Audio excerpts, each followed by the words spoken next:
मोहन बाबू ने कमरे में घुसते ही कहा, सरप्राइज सरप्राइज, क्या सरप्राइज है पापा? सुमित उत्सुकता से बोला। सुमित और तान्या, ये लो बगल वाली सोसाइटी में फ्लैट तुम्हारे लिए। वट, ये आप क्या कह रहे हैं पापा? हमारे लिए अलग से फ्लैट? हम यहाँ पर खुश हैं पापा। क्यों तान्या? हाँ पापा, सुमित सही कह रहा है, मुझे यहाँ पर कोई दिक्कत नहीं है, तान्या बोली। इससे पहले मोहन बाबू कुछ बोले, सुमित बीच में ही बोल पड़ा, और पापा, हर माँ बाप चाहते हैं कि उनकी औलाद उनके पास रहे, तो आपकी ये अलग फ्लैट वाली बात मुझे कुछ समझ में नहीं आई। और इतने पैसे कहाँ से आए आपके पास? बेटा, बात ऐसी है, तुम्हारी शादी के लिए मैंने बहुत कुछ जोड़ कर रखा था। तुम हमारे इकलौते बेटे जो ठहरे।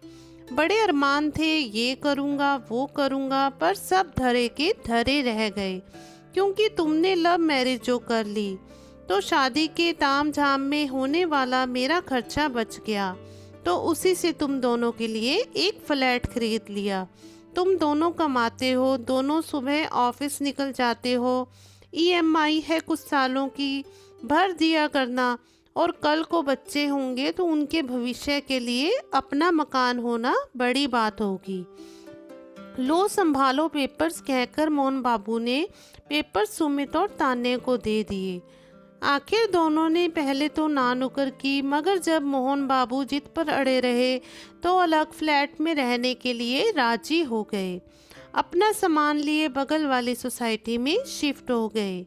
उसी रात सुधा ने मोहन बाबू से पूछा, एक बात पूछूं? हाँ पूछो ना सुधा। ये अलग फ्लैट दिलाने की मेरा मतलब, आपको तो सुमित की पसंद भी स्वीकार थी, फिर तान्या को अपने से दूर करने की बात मुझे कुछ अटपटी सी लग रही है। सुधा, अटपटी सी बात जरूर है, मगर बात बहुत गहरी है। जानती हो सुधा, बचपन से तुमने सुमित की हर इच्छाओं को, चाहे वह आवश्यक हो या ना हो, हर इच्छा को हर बार पूरा किया, मेरे मना करने के बावजूद। इससे वह थोड़ा अड़ियल जिद्दी सा हो गया था, अपनी मनमर्जी करना, यहाँ तक कि उसने हमारे बिना पूछे, हमारे बिना देखे एक अलग ही समाज की लड़की से गुपचुप शादी तक कर ली। बच्चे बड़े होकर अपनी ज़िंदगी के फैसले खुद लेते हैं, ठीक है, मगर क्या हम दोनों उसके दुश्मन थे, जो हमें बताना भी मुनासिब नहीं समझा? खैर, मैं उसका यहाँ भी बचपना समझकर चुप हो गया। बहू को स्वीकार किया, बेटी की तरह मान दिया, मगर उसने यहाँ आकर क्या हमें अपनाया? नहीं, बल्कि वो तुम्हें और मुझे एक सर्वेंट समझने लगी थी। सोम ने कभी भी चाय तक बनाकर नहीं पिलाई। ऑफिस जाते समय, मम्मी आज राजमा चावल, आलू गोभी, कभी ये कभी वो, और वो नालायक सुमित, उसे भी शायद हम दोनों नौकर ही लगने लगे थे। मुझे तो आदत है बाहर से सामान वगैरह लेकर आने की, मगर तुम्हें? अब हम बूढ़े हो रहे हैं सुधा, और बुढ़ापे में हर माँ बाप अपने बेटे बहुओं से उम्मीद करते हैं कि वो उनके लिए जिएं, उनके साथ जिएं। यहाँ तो तुम्हारे साथ जरा सा नमक तेज होने पर बदतमीजी होने लगी थी। उस दिन टीवी देखते हुए अचानक तान्या ने टीवी बंद कर दिया था, बिजली बिल बढ़ जाएगा कहकर। अरे, अपने घर में अपने टीवी पर मनपसंद प्रोग्राम नहीं देख सकते क्या हम? मुझे तुम्हारे लिए बहुत बुरा लगा था। मैंने उसे समझाया तो बोली, घर खर्च हम चलाते हैं, बजट बनाकर चलना होगा। तुम और मैं, हमारे लिए तो हमारी पेंशन ही काफ़ी है, और साथ वाला कमरा किराए पर दे देने से हमें एक्स्ट्रा इनकम भी हो जाएगी, जिस पर वह दोनों रहकर अपना हक जमा रहे हैं। देखो, अब ऐसे तो वो यहाँ से जाते नहीं, तो मैंने ये फ्लैट वाली स्कीम खेली। दोनों लालच में चले गए। अब भरेंगे हर महीने ईएमआई, वहाँ का बिजली बिल, मेंटेनेंस वगैरह स्वयं बनाकर खाएंगे या होटलों से मंगवा कर।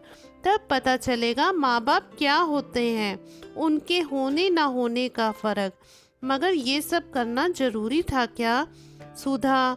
जब मरीज़ डायबिटीज़ का हो तो उसे करेले का जूस देकर ठीक किया जाता है, मीठी मीठी जलेबी नहीं देते। और वैसे भी कहीं दूर नहीं भेजा। उन्हें पास की सोसाइटी में रहेंगे तो हम उनके आसपास ही तो रहेंगे। और यदि कल वह अपनी गलतियों से सीखकर हमारे साथ रहना चाहेंगे तो कुछ शर्तों के साथ उन्हें साथ में भी रखेंगे। और यदि वह अपने स्वभाव में बदलाव नहीं करते तो? सुधा जी ने प्रेषण दागते हुए कहा। तो हम दोनों तो है ना, पहले भी थे, आज भी हैं, साथ खाएंगे, साथ में रहेंगे, मगर स्वाभिमान के साथ। इस बार सुधा जी भी मोहन बाबू के साथ साथ मुस्कुरा उठी। तो दोस्तों, अगर आपको हमारी कहानी अच्छी लगी हो तो कहानी को लाइक कर दीजिएगा, शेयर कीजिएगा और चैनल को सब्सक्राइब करना बिल्कुल मत भूलिएगा। और कमेंट में अपनी राय भी इस कहानी के बारे में ज़रूर दीजिएगा। धन्यवाद।